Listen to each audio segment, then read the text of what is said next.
Évangile selon Matthieu, chapitre 24. Comme Jésus s'en allait, au sortir du temple, ses disciples s'approchèrent pour lui en faire remarquer les constructions. Mais il leur dit, « Voyez-vous tout cela? Je vous le dis en vérité, il ne restera pas ici pierre sur pierre qui ne soit renversée. » Il s'assit sur la montagne des Oliviers. Les disciples vinrent en particulier lui faire cette question. « Dis-nous quand cela arrivera-t-il, et quel sera le signe de ton avènement et de la fin du monde ?»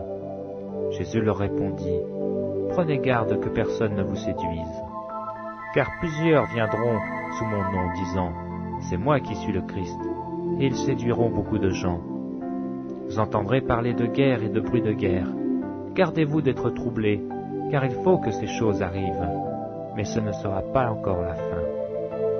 Une nation s'élèvera contre une nation, et un royaume contre un royaume, et il y aura en divers lieux des famines et des tremblements de terre. Tout cela ne sera que le commencement des douleurs. Alors on vous livrera au tourment, et l'on vous fera mourir, et vous serez haïs de toutes les nations à cause de mon nom. Alors aussi plusieurs succomberont, et ils se trahiront, se haïront les uns les autres. Plusieurs faux prophètes s'élèveront, et ils séduiront beaucoup de gens. Et parce que l'iniquité se sera accrue, la charité du plus grand nombre se refroidira. Mais celui qui persévérera jusqu'au bout sera sauvé. Cette bonne nouvelle du royaume sera prêchée dans le monde entier pour servir de témoignage à toutes les nations. Alors viendra la fin.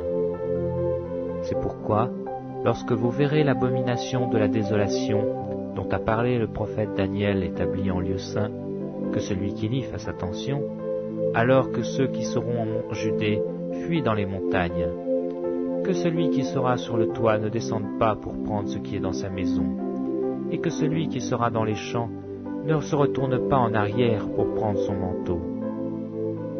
Malheur aux femmes qui seront enceintes et à celles qui allaiteront en ces jours-là. Priez pour que votre fuite n'arrive pas en hiver ni un jour de sabbat, car alors la détresse sera si grande qu'il n'y en a point eu de pareil depuis le commencement du monde jusqu'à présent, et qu'il n'y en aura jamais. Et si ces jours n'étaient abrégés, personne ne serait sauvé, mais à cause des élus, ces jours seront abrégés. Si quelqu'un vous dit alors, « Le Christ est ici » ou « Il est là », ne le croyez pas, car il s'élèvera de faux prophètes et de faux Christ. Ils feront de grands prodiges et des miracles, au point de séduire, s'il était possible, même les élus. Voici, je vous l'ai annoncé d'avance. Si donc on vous dit, « Voici, il est dans le désert », n'y allez pas.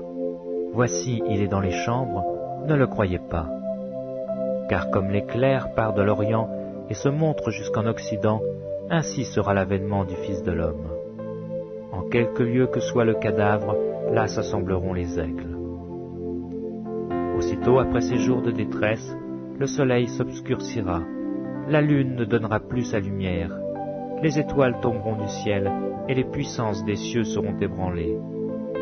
Alors le signe du Fils de l'homme paraîtra dans le ciel, toutes les tribus de la terre se lamenteront, et elles verront le Fils de l'homme venant sur les nuées du ciel avec puissance et une grande gloire. Il enverra ses anges avec la trompette retentissante, et ils rassembleront ses élus des quatre vents, depuis une extrémité des cieux jusqu'à l'autre. Instruisez-vous par une comparaison tirée du figuier. Dès que ses branches deviennent tendres et que les feuilles poussent, vous connaissez que l'été est proche. De même, quand vous verrez toutes ces choses, sachez que le Fils de l'homme est proche à la porte. Je vous le dis en vérité, cette génération ne passera point que tout cela n'arrive.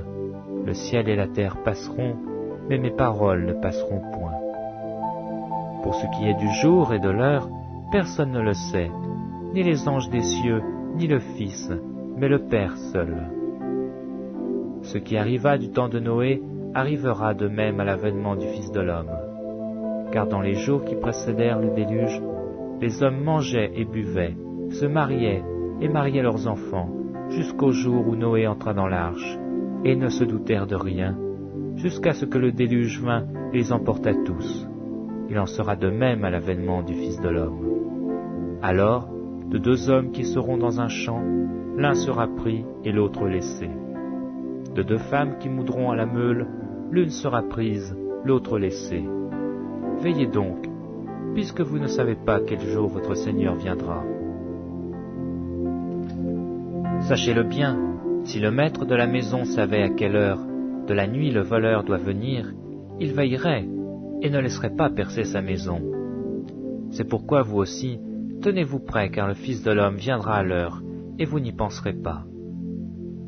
Quel est donc le serviteur fidèle et prudent que son maître a établi sur ses gens pour leur donner la nourriture au temps convenable?